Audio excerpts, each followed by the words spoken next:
سلام طعنا خبرنا زخبركم من زخبركن انت ملكتيم تملسنا تراخيبنا لنا قد استمع بالسات نباخم نبل خوني نسنا مكتالكم ما قدمنا بمسجان حزي ناب زرزره مبينا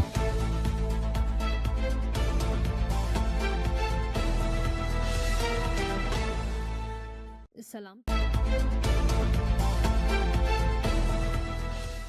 أمريكان إسرائيل مس إيران زكايد زلوا كينات سعيبو من قد عير إثيوبيا نبع عسرت هاجرات ما خلاي مبراق برراتات كم سر زفليت لهم من قد عير بسنكزي أب ما خلاي مبراق زكايد زلوا كينات أب سومن كساب 137 مليون دولار عتاوي كم زخسر يفليتو زلهم وانا فتام سراح نقداو قدات من قد عير لما يعديشا اتين شدوش معالتات سنح كينات ما خلاي مبراق قبل من قد عير لعلو سلوا كم زحدر يقليتو زلهم من قد عير توقعز تنقحوشن ناب هاجرات ما خلاي مبراق كغعز كم صنحون زفلت يوم قدمي خوينات ما خلاي مبراق من قد داير إثيوبيا معلتاو سلست برراتات ناب دبي شارجة إمارات عرب يبرر كم زنبر زغلت كوينو اتم معلت سلست غزي ناب اسرائيل لحد غزي دما ناب ابو دابي زبرر زنبر من قد داير إثيوبيا حجب معلت خلت غزي طراي ناب اومان تغعزتي يملالسالهم بزو مخنيات دما بما خلاي گمگام اب معلت 15 برراتات نسرزالنا كبل حلافه نغداو غدات تكوبانيا يتزاريبو زالام ازمال دما سومن لعليميتن حدن ناي تغعز برراتات نسرزالنا كبل يقلت بزعبا ناي صعنت برراتات ملكيتو كزاربن كلو دما معلتاو نابنوس وكف معروف نفرت حدا بررا كم زنبرو زغلص خوينو بحافشا ناي تغعزتن ناي صعنت برراتاتن استات 160 برراتات كنسرز نغددالنا يلوم اتمن قد عير ابت زوبا بزحات تغعزتي كم زغلگل زارب تحلافيم اب سومن كاب 45 شح كساب 50 شح تغعزتي يملالس بمنصر اتوت سفح غدات كسعبلنا إلنا نحسب كبل دما تزاريبولهم اتخوينات انتقطيلو من قد عير اب سومن كاب تغعزتي استات 135 مليون دولار كسن مخانو زغلص لما ياديچام كمودما كبغلغلوت صنت 2 مليون دولار كنسن نخلينا زبل ግምት ከም ዘሎ ገሊጹላም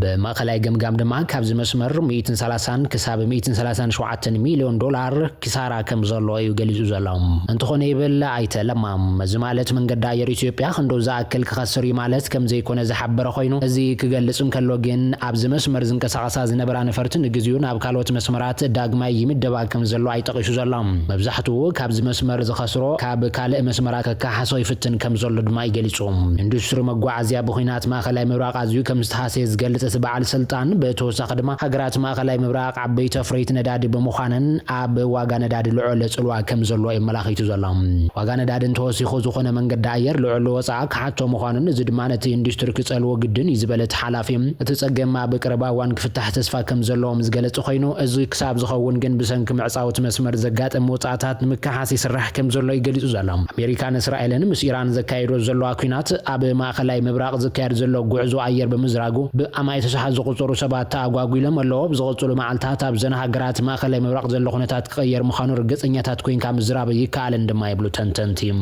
አበዙ ቁጽሉ ማዓልታት ወይ ድማ ሶመናትን በረራታት መቁራጽ ከቅጽል ከም ዝኽል ኪላታት ዝገልጹ ኮይኖም በፍላይ ሀገራት ወሽመጥ ዓረብ ኣብ ልዕሊ ኢራን ሕነን ተፈድየን ተኾይናት ክጋደድን ዓለም ለኻው በረራታት ክጸልወን ይኽእሉ ሀገራት ማኸላይ መብራቅ ክላየረን እንተዓጽየንውን ተወግን ተቀጽሉን ካብ ወሽመጥ ዓረብ ናብ ኤውሮፓ አፍሪካ ኤሽያ ዝጓዓዙ ሰባት توسخ بدهوتات كغطمم كبلي وطنقو زلاهم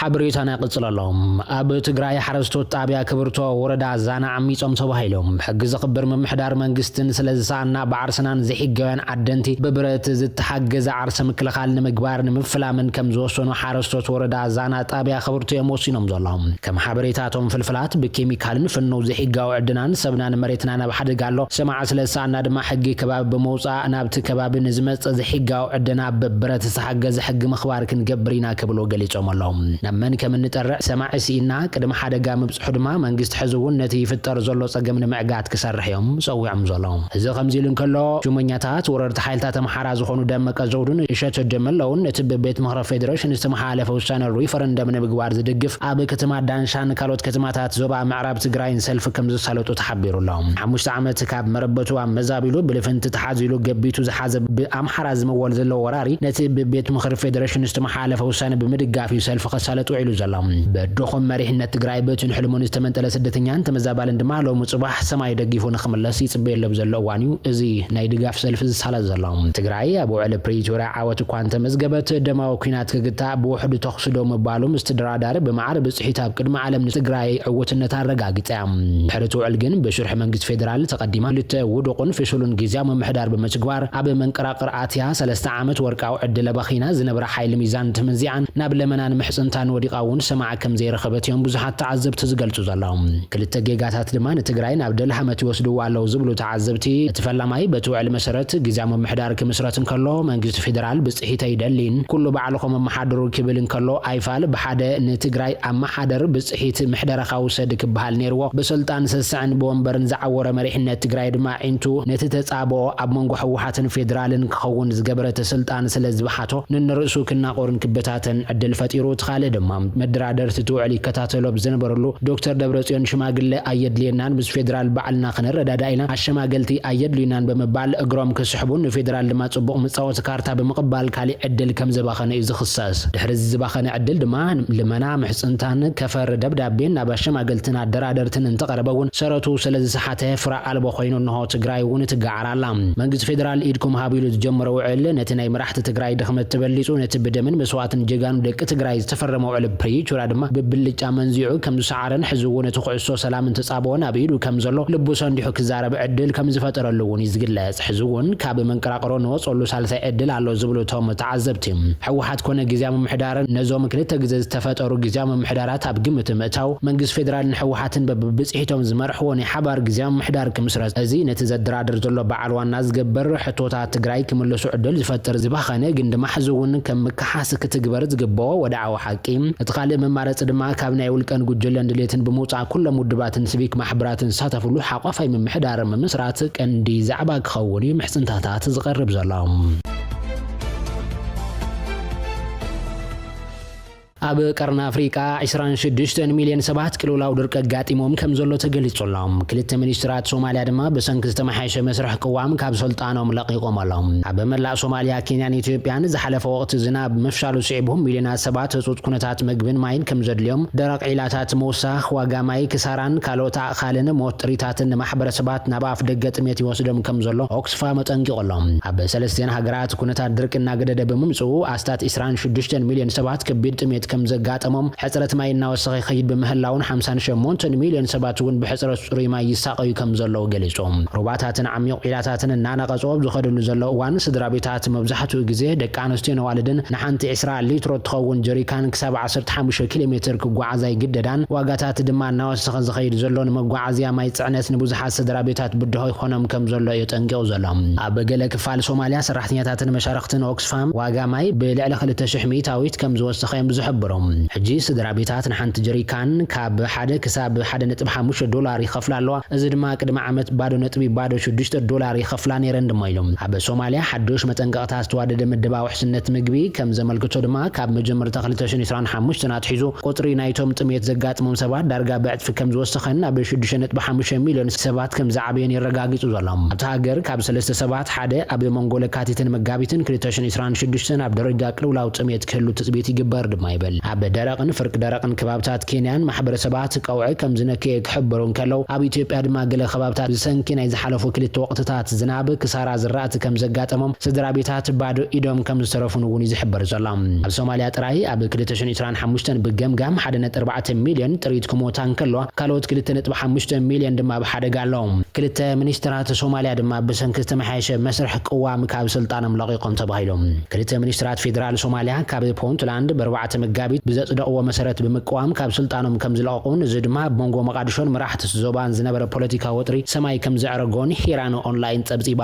ኣይናሽ ዮሱፍ ሁሴን ሚኒስትር ሰራሕተኛን ማሕበራዊ ጉዳያትን እታ ምምሕዳርን ሚኒስትር ፔትሮሊየም ማዕድናትን እስማኤል ቡርአለን ክልቲኦም ኣባላት ባይቶ ህዝቢ ድሕሪ ዝተመሓየሸ ቅዋም ንምጽዳቕ ዝተዋህበ ድምጺ ካብ ስልጣኖም ከም ዝለቐቁ እዮም ኣፍሊጦም ዘሎም ኣይናሽ ኣብ ዘውፅኦ መግለጺ መሪሕነት ፌደራል ምሕደራ ሶማልያ ብሓደ በዓል መዚ ናብ ዝዕብለል ስርዓት ዳግማይ ክቐርጽ ይፍትን ኣሎ ክብል ክኸስስ ተሰሚዮም ከምዚ ዓይነት ለውጥ ድማ ሃገራዊ ሓድነትን ሚዛን ፌደራልን በሓደጋ ዘእቱ ምዃኑን እቲ ኩነታት ምግሃት ሰባዊ መሰላት ባይቶ ይክብል ገልጽዎም እስማኤል ቦራለ ድማ ነቲ ከምዚ ተማለን በሓደ ወገን ቅዋማ መስርሕ ኢሉ ዝገለጾን ከምዚ ቃወሙ ይገልጹ ዘሎም መሰረታዊ መምሕያሻት ብናይ ተቃውምቲ ምግጋድ ዝተለለየ ባይቶኣዊ ኣኼባ ካብ ምጽዳቕ ንላዕሊ ሰፊሕ ምምኽኻር ሃገራዊ ምርዳእን ከም ዘድልዩ ተማጊቱ ዘሎም ኣብ ሓበራዊ ኣኼባ ባይቶ ህዝብን ላዕለዋይ ባይቶን 186 ኣባላት ታሕተዋይ ባይቶ ድማ ሴኔተራትን ዝርከቦም 223 ኣባላት ባይቶ ነቲ ዝተመሓሸ ሰነድ ደጊፎም ኣድሚጾም እዮም ሰበስልጣን መንግስቲ ድማ ነቲ ሓድሽ ቅዋም ኣብ መስርሕ ህንፀት ዞባታት ሶማልያ ብመንጎ ሰበስልጣን ፌደራልን ክልላትን ዘሎ ምምቕራሕ ስልጣን ዘነጽር ትካላዊ ምሕደራት ዘጠናኽር ምዃኑ እዮም ዝገልጹ ተቃወምቲ ግን ነቲ መስርሕ እኹል ፖለቲካዊ ምርዳእ ዘይነበሮን ኣብ ታዋሲ ፖለቲካዊ ህሞት ኣብ መንጎ ፌደራልን ዞባዊ ምሕደራትን ዝነበረ ወጥሪ ዘጋድድ ክብሉ ይገልጽዎ ኣለዎም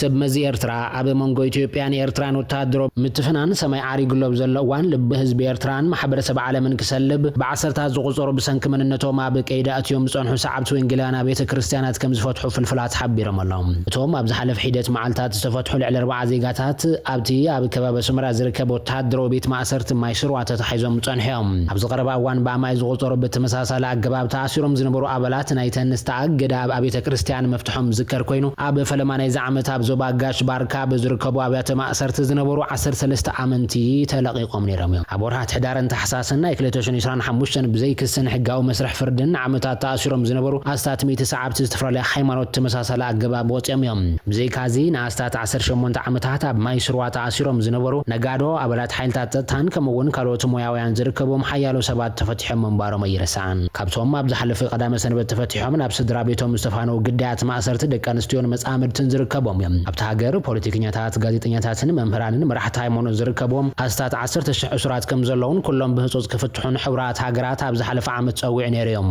ኣብ 2002 መንግስቲ ኤርትራ ንሓያሎ ካብተን እምነታት ብወግዒ ድሕሪ ምእጋዱን መራሕተን ሰዓብተንን ከ10 መጥርሕ እውን ዝፍለጥ እዮም ካብቶም ቀንዲ ንልዕሊ 21 ዓመታት ኣብ ማእሰርቲ ዝርከቡ መራሕቲ ሃይማኖት ዶክተር ክፍሉ ገብረ መስቀል ዶክተር ፍጹም ገብረ ንጉስን ቀሺ ተኽላ ኣብ መንግስቲ ኣብን ቀሺ ገብረ መድህን ገብረ ጊዮርጊስን ካልኦትን ይርከቦም እቶም እስራት ኣብ ልዕሊኦም ዝቀረበ ወግዓዊ ክስ ከም ዘለን ዛጊድ ኣብ ዝኾነ ቤት ፍርዳዊ መስርሕ ከም ዘይቀረቡን ሕብራት ሃገራት ዝርከቦም ተሓለቕቲ ሰብኣዊ መሰላት ክገልጹ ጸኒሖም እዮም ሰብ መዚ ኤርትራ እውን ነቶም ብዘይ ፍርዲ ዝኣስርዎም ዜጋታት ምስ ሃገራዊ ድሕነት ምትእስሳር ከም ዘሎ እዮም ዝምግቶም معبالتات مارداتاي مساب مكتال تركبو دحر خلاي وقع عالم زتهانص علماو قرص بسنك تخاتل تقلولاوات يفرسالو كيبل قدماي منستر كندا غلصوم اب استراليا مبصح زكايد زلو مارك كارني كلتين هاغرات كم استراتيجيكاو احات توايدن كسرح يصوع زلوم ابتين بارلما استراليا زسمع مدره اوتاوان كامبيران اب مكلخال اقدست معدناو كينتاو بلحن كتحاغزا كم زخلاي تزاريبو زلوم مس استراليا مزنو انتونيو الباني زاب زهبو غازيتاو مغلص دما بغداي مكلخالن تاو د حساس طفرن زلوم ركبات نمعماو كم زتردادون يمفلطوم زلوم كلتين هاغرات حدثيسو معدنات يورانيومن ليثيومن كم زفريا صبصابات كملكتون كلو ات كندا وقدماي منستر نتي مس امريكاوي زلو بقرز زعب نغداو مسحاب متكاتا نمركاب تشاينان هندن زركبن عبيت هاغرات كتباو زمدنا نمحيال كنقساقس يصانيهم ابز حالفو معالتات مناب بيجينغ ندلهن بمقدمه مس مرحتتن هاغرات دحر مزرابينا باستراليا مرحي زلوم اوروباوያን مرحتن حققتنا كلادما نتا امريكا بماخلاي مبراق تخعبتو صنحت وتهدرو عقم بمرأي اذا كمص كم زخل جميتهم كم صنحي زنغرالهم دونالد ترامب دما ايران بخلو ناي نيوكليساو مدبات كتركبن كتعنون كقرب صنح مدبات نابزي كم زمرحو وناي سحاتوان امريكان اسرائيلن بحبار ني ايران مساتقوا اوروبا دما بحده وهود حسابات كتمصي كالتن كلن هاغرات اوروبا بزعباتهم ماخلاي مبراق زركبو زيغاتاتن زلوم شقلوت يገልጾ زلولوان نتوم 10 تشحاز زخون زيغاتات اوروبا كمي غيرم كابت زوبا كوصوم كم زلوم جن دمدام حساب أي بتحون زلاهم خبركم من خبركن انتم ملكتي حبريتات ساعات بزي خنبيتنا لنا بزقصل بحدشتن وانا ون معبالتات نراقبك خونيو لايك شير سبسكرايب بمقوار دما كساب شعب بيتساب كتكونوا نعدمكم